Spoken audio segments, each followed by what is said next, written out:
child's cry, a lion's roar, and the man who bound their fates. You won't believe how it all turned out. The dawn was just beginning to paint the sky with a soft golden hue, lighting up a dusty road that wove its way through a vast nature reserve in the heart of the wilderness. On this road sat a little boy, barely 3 years old. His tear-streaked face was red and swollen, and his sky-blue jacket, far too large for him, nearly swallowed his small frame, offering little protection from the morning chill. His sobs reverberated in the stillness of the land, but no one came. His wide, terrified eyes darted around as his tiny hands clutched at the cold earth beneath him. He had no sense of time, only the overwhelming fear that engulfed him like a heavy fog. Not far away, in the shadow of a majestic tree, an enormous lion lay motionless.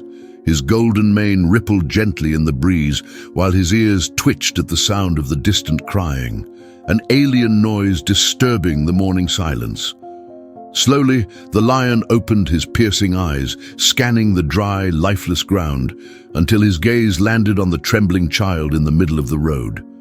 Rising to his feet, the lion's muscles rippled under his sleek fur, each movement deliberate and powerful. He approached like a predator, but there was something deeper, something unspoken, in his gaze.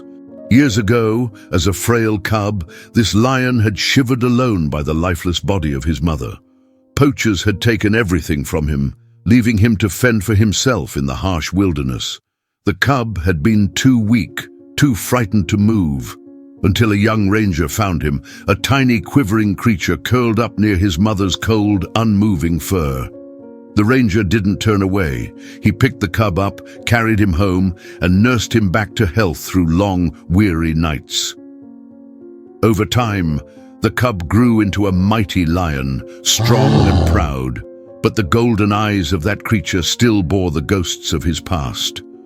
A sudden rustle in the bushes pulled the lion back to the present. Another lion, lean and battered, emerged from the undergrowth. This newcomer's hungry gaze locked onto the child.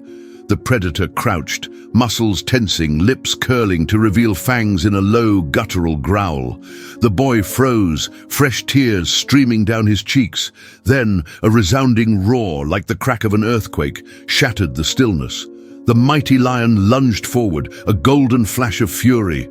Dust flew, claws slashed the air, teeth snapped with deadly precision. The two beasts collided in a violent struggle, growls and yelps cutting through the morning quiet. The scrawny lion fought desperately, but was no match in strength. Within moments, he was defeated, lying breathless beneath the massive, unyielding body of his opponent. The victor stood tall, eyes blazing with authority, but instead of delivering a fatal blow, he issued a warning roar, deep, powerful, final. The defeated lion hesitated, then staggered to his feet and slinked back into the underbrush. The boy remained, now alone with his mighty protector. From between the trees, a man in his 30s emerged. His name was Jacob. His heart pounded in his chest as he came to a halt, unable to take his eyes off the lion, the very same lion he had cared for long ago. Brandon. Jacob took a cautious step forward, his voice calm and steady. The lion watched him intently for a long, tense moment before silently turning away. He shook his thick mane and disappeared into the wild, as though his silent duty had been fulfilled. Jacob exhaled sharply, dropping to his knees and gathering the boy into his arms, holding him tightly against his chest. But as soon as the child lost sight of his strange protector, he burst into tears in Jacob's embrace.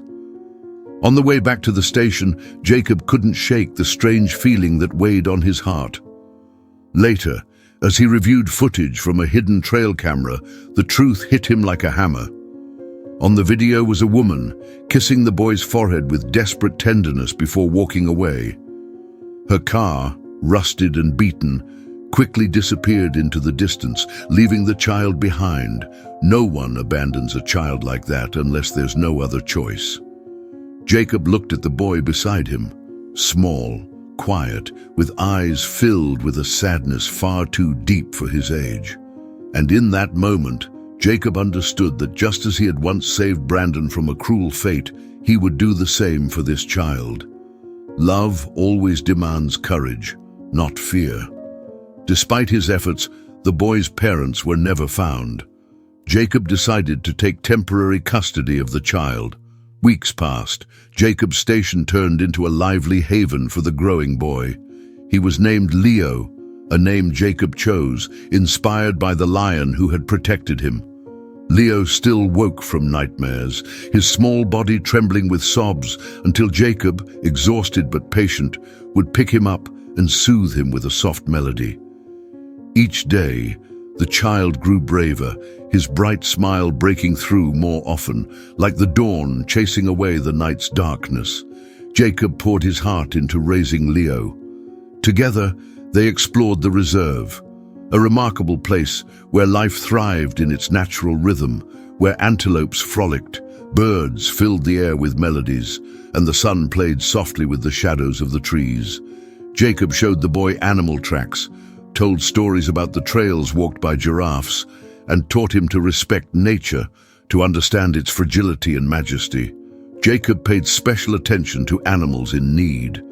Together with the boy, he tended to the wounded, fed the starving, and prepared wild creatures for their return to freedom. Leo, though small, helped with unbridled enthusiasm, fetching bandages, pouring water for the thirsty. Jacob noticed the way the boy spoke to the animals, softly, gently, as though the language of nature was something he inherently understood. Leo's face lit up with pure joy whenever a bird took flight again or an antelope rejoined its herd. But the lion held a special place in Leo's heart. Brandon occasionally appeared on the reserve's outskirts, his silhouette visible at sunset. Every time Leo would ask, "Why did he leave?" And Jacob would smile and reply, "Because he's a free spirit, but he's still nearby." Years passed.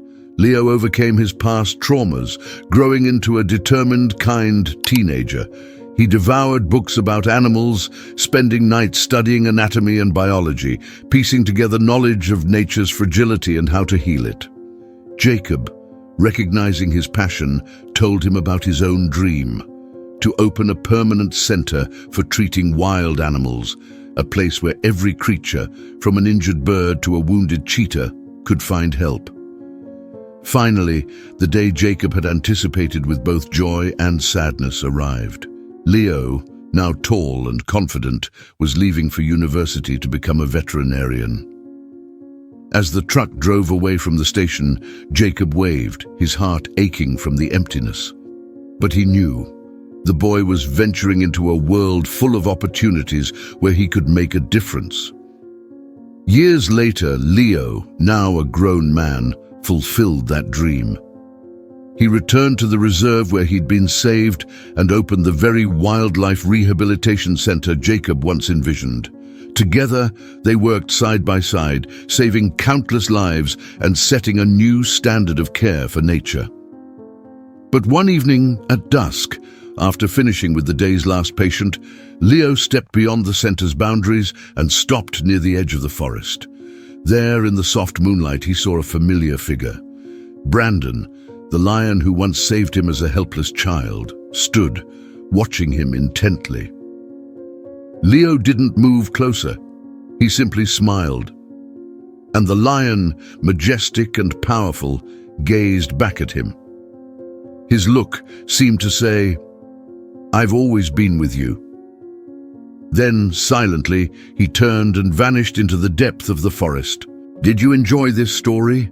Tell us your thoughts in the comments. Give this video a thumbs up and subscribe to the channel to not miss new releases. See you soon.